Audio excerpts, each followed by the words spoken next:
Hello guys, welcome to your channel.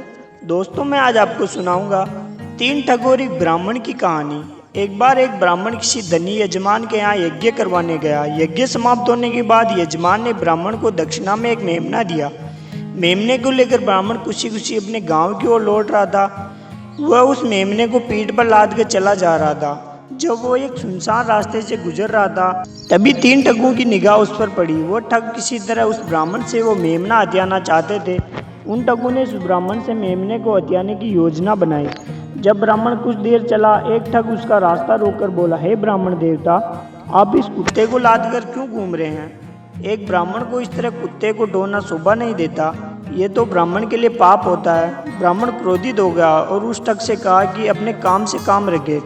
कुछ देर के बाद दूसरा ठग ब्राह्मण का रास्ता रोककर खड़ा हो गया और बोला, हे ब्राह्मण देवता, आप तो घोर पाप कर रहे हैं। आप एक मरी हुई बच्चिया को कहाँ ले जा रहे हैं? ब्राह्मणों के हाथ में तो वेद पुराणी शोभा देते हैं। आप इसे मुझे दे दीजिए ताकि आपको कोई पाप ना लगे।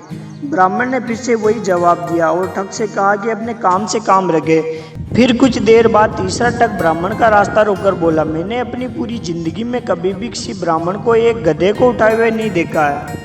आपकी सारी अकल घास चढ़ने चली गई है या आपने गडेरिया का काम शुरू कर दिया है? गडेरिया भी कम से कम गधों को तो लाद कर नहीं चलते हैं। अब ब्राह्मण पूरी तरह से भ्रमित हो गया। उसकी समझ में कुछ भी नहीं आ रहा था। उसे लग रहा था कि 3 आदमी झूठ नहीं बोल सकते हैं। उसने मेमने को वहीं पटक दिया और आगे बढ़ गया। इस तरह से वो ठग अपनी योजना में कामयाब हो गए। इस कहानी से हमें यह शिक्षा मिलती है कि यदि किसी झूठ को कई बार दोहराया जाता है तो वह सच साबित हो जाता है।